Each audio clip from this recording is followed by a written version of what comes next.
Assalamualaikum warahmatullahi wabarakatuh. Perkenalkan kami dari kelompok 2 yang beranggotakan saya sendiri, Devi Setiawan, Atta Kurniawardani, Hilda Hidayah Oktaviani, Vivi Dwi Antika, dan Imro'ati Rosyida. Ingin mempresentasikan hasil diskusi tentang penentuan kekuatan elektrolit. Silahkan share screen-nya.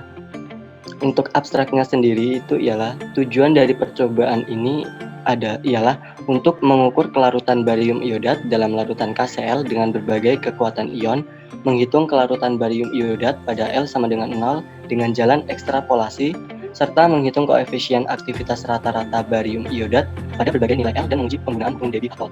Percobaan ini dilakukan dengan acuan titrasi iodometri. Kelarutan pada larutan elektrolit bergantung pada muatan ion dan konsentrasi, sehingga diperoleh hasil koefisien aktivitas ionik rata-rata semakin meningkat seiring turunnya konsentrasi. Untuk keywordnya sendiri itu hukum Debye atol, kekuatan ion, dan koefisien aktivitas rata-rata. Yang selanjutnya akan dijelaskan oleh teman saya. Untuk yang selanjutnya yaitu pendahuluan.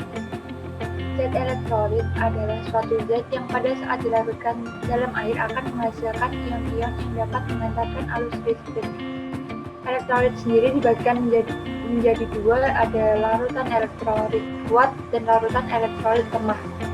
Untuk kekuatan elektrolit dapat ditentukan dari besarnya derajat ionisasi atau derajat disosiasi. Kemudian larutan sendiri merupakan konsentrasi zat terlarut dalam larutan itu pada temperatur tertentu. Selanjutnya, berdasarkan teori kelarutan Debye atol, ketika terjadi kondisi yang mendekati kelarutan ideal, maka fungsi kelarutan dapat didefinisikan sebagai aktivitas dari substansi zat dalam pelarut, sehingga koefisien aktivitas digunakan sebagai dasar interaksi ion pelarut. Untuk teori Debye atol ini memprediksi bahwa dalam larutan yang cukup encer, koefisien aktivitas ionik rata-rata bergantung pada muatan ion dan konsentrasinya, tetapi tidak bergantung pada karakter individual yang lain dari ion.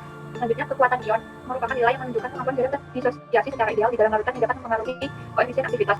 Hubungan antara konsentrasi dengan aktivitas dapat dinyatakan dengan persamaan sebagai berikut. Koefisien aktivitas ini dipengaruhi oleh kekuatan ion, sehingga besarnya koefisien aktivitas hanya mungkin dihitung apabila kekuatan ion diketahui, yang berarti bahwa komposisi larutan juga harus diketahui. Selanjutnya akan dijelaskan oleh teman saya. Baik, selanjutnya itu metode penelitian. Pada percobaan ini dilakukan beberapa tahapan persiapan, yaitu terdiri dari persiapan dan titrasi larutan. Untuk tahap pertama dalam praktikum ini yaitu menyiapkan larutan KCl, kemudian mengencerkannya menjadi berbagai konsentrasi. Setelah itu, tahapan yang selanjutnya yaitu menyiapkan barium iodat. Barium iodat ini didapatkan dari mencampurkan kalium iodat dan barium klorida. Setelah itu disaring endapannya. Kemudian menambahkan endapan BaIO3 dua kali ke dalam masing-masing labu Erlenmeyer dan menutup labu Erlenmeyer tersebut untuk mencegah terjadinya pembuahan. Kemudian tahapan selanjutnya yaitu memanaskan labu Erlenmeyer pada penamas yang bersuhu 50 derajat Celcius selama kurang lebih 1 menit. Setelah itu, menempatkan dalam penamas bersuhu 25 derajat Celcius selama 1 jam atau dengan ruangan yang bersuhu tetap dan menutup labu Erlenmeyer tersebut. Setelah melakukan pemanasan, tahapan selanjutnya yaitu melakukan titrasi dengan mengambil 25 ml larutan ke dalam labu Erlenmeyer dengan menggunakan pipet yang ujungnya telah dipasang dengan kertas saring. Setelah itu menambahkan 1 ml larutan KI 0,5 gram per liter dan 2 ml KCl 1 molar yang kemudian dititrasi dengan Na2SO3 yang sudah distandarisasi dan mengamati larutan hingga berubah warna merah kecoklatan menjadi kuning muda.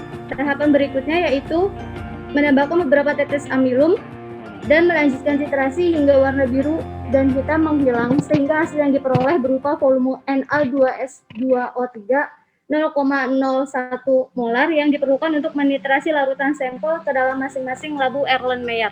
Kemudian untuk hasil yang didapat yaitu dari data yang telah diperoleh dapat ditentukan konsentrasi ion IO-3 ke larutan barium iodat. Logaritma dari kelarutan yaitu log S, kemudian kurva log S, intensitas rata-rata, kemudian koefisien aktivitas rata-rata serta log koefisien aktivitas rata-rata yang kemudian dapat dibuat kurva. Sehingga dari data yang diperoleh dapat diketahui bahwa banyaknya KCl yang ditambahkan dapat mempengaruhi kelarutan barium iodat.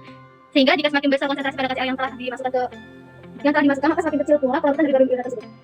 Sehingga dapat diperoleh hasil kekuatan ion dan aktivitas ion serta kelarutannya. Oke, teman-teman bisa dilihat pada layar untuk tabel yang pertama kita mengambil dari data pengamatan Hilda, kemudian data kedua data perhitungan dari Hilda, kemudian selanjutnya tabel 3 kita ambil dari data pengamatan Imro'ati, kemudian tabel 4 data perhitungan dari Imro'ati, kemudian selanjutnya data kelima diambil dari data pengamatan Vivi,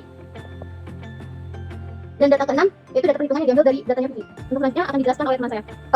Selanjutnya yaitu pembahasan tujuan utama dari praktikum ini adalah untuk menentukan besarnya kelarutan barium iodat dalam larutan KCl dalam berbagai variasi konsentrasi. Konsentrasi KCl ini nantinya akan mengakibatkan kekuatan ion dalam campuran akan berubah sehingga menjadi tidak sama antara campuran satu dengan yang lain. Selanjutnya akan dijelaskan oleh teman saya. Kemudian dari data yang sudah diperoleh, kelompok kami menganalisisnya menggunakan metode grafik, di mana ada 6 grafik, 3 diantaranya itu grafik hubungan antara akar I terhadap kelarutan, yang dimana itu didapatkan hasil bahwa kelarutan itu akan naik dengan naiknya konsentrasi. Kemudian 3 diantaranya yaitu grafik hubungan plot log S terhadap akar I, di mana grafik untuk plot log S terhadap akar I ini ada 3 persamaan. Untuk grafik pertama itu persamaannya Y sama dengan 1,650X dikurangi 1,125. Untuk grafik kedua yaitu Y sama dengan 0,1571X ditambah 0,6637.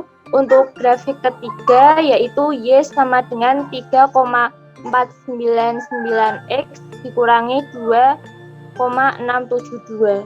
Kemudian untuk kesimpulan dari kelompok kami, yang pertama, kelarutan barium iodat semakin menurun dalam KCl yang konsentrasinya semakin rendah dengan kekuatan ion yang semakin besar.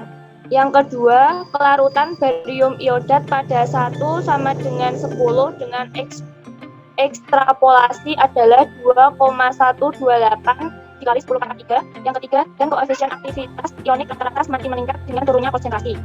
Kemudian untuk referensi dari kelompok kami bisa dilihat di layar.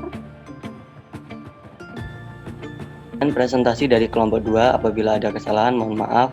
Saya akhiri, wassalamualaikum warahmatullahi wabarakatuh.